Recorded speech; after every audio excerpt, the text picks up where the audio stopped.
Good morning and welcome back student to Shanti Kunj online classes. तो बच्चों, हमारी चल रही हैं रिवीजन क्लासेस और आज हम रिवीजन करेंगे सौर मंडल का। और हमारा आज का चैप्टर नंबर 14 है और पेज नंबर है 69। तो बच्चों चलो हम इस चैप्टर के एक्सरसाइज करते हैं और अपने प्रश्नोत्तर को याद करते हैं। हमारी अभ्यास का पहला प्रश्न है, सही विकल्प पर सही का निशान लगाइए।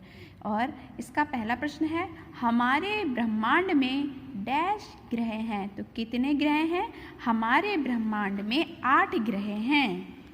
अगला प्रश्न है, कुछ ग्रहों के अपने डैश होते हैं। तो बच्चों कुछ ग्रहों के अपने उपग्रह होते हैं।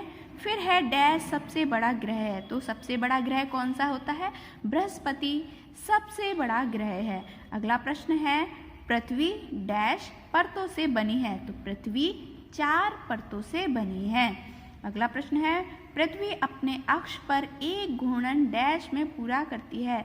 तो एक घूर्णन 24 घंटे में पूरा करती है। फिर है, रिक्त स्थानों की पूर्ति कीजिए। हमें हमारी सहायता के लिए ऊपर कुछ शब्द भी दिए हुए हैं, जैसे कृत्रिम, तारामंडल, जीवन, परिक्रमण, विपरीत। पहला प्रश्न है, सूर्य के बिना पृथ्वी पर डैश संभव नहीं है। तो क्या संभव नहीं है? जीवन संभव नहीं है। अगला प्रश्न है, सूर्य के चारों ओर पृथ्वी का घूमना डैश कहलाता है। तो क्या कहलाता है? परिक्रमण कहलाता है।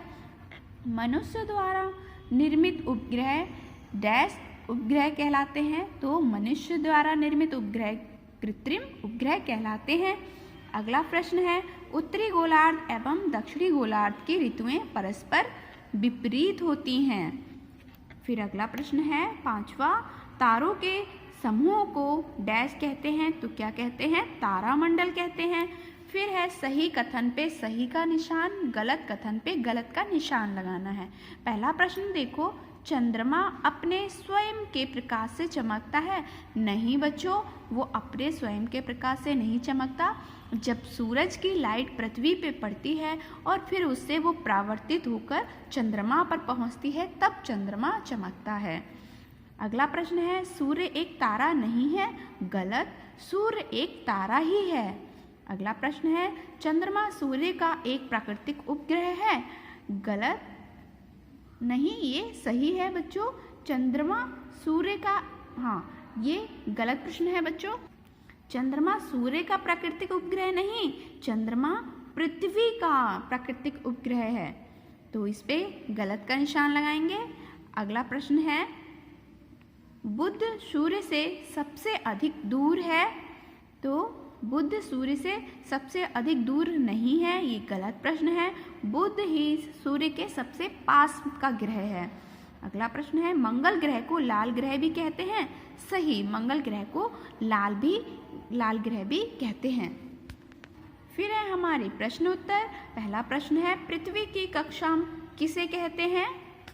तो ग्रहों के चक्कर लगाने वाले दीर्घ वृत्ताकार मार्ग को या रास्ते को हम कक्षा या ऑर्बिट कहते हैं। यानी ये जो इस तरह गोल गोल वृत्ताकार घूम रहे हैं, इनको इनकी कक्षा कहते हैं। तो ये जो लाइंस बनी हुई हैं, तो ये इसके अंदर का एरिया क्या कहलाता है? कक्षा कहलाता है।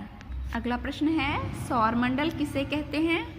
तो बच्चों, सूर्य की परिक्रमा करने वाले 8 ग्रहों एवं इन ग्रहों की परिक्रमा करने वाले उपग्रहों को एक परिवार माना जाता है।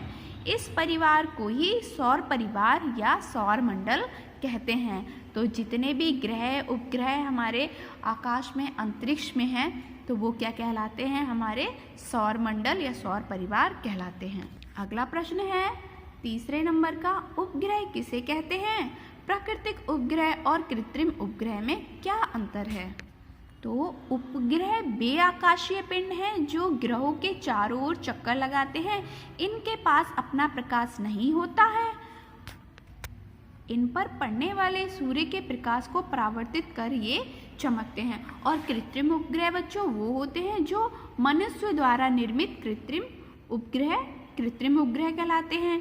कृत्रिम उपग्रहों का उपयोग आपने टेलीविज़न वगैरह पे जो भी इंफॉर्मेशन हमें मिलती है उसमें हम करते हैं।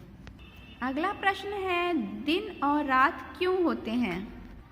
तो दिन और रात क्यों होते हैं बच्चों? पृथ्वी लगातार अपने अक्ष के परिभ्रमण करती रहती है, यानी पृथ्वी अपने अक्ष पर, अपने एक्सिस पे ही ऐसे गोल गोल घूमती रहती है।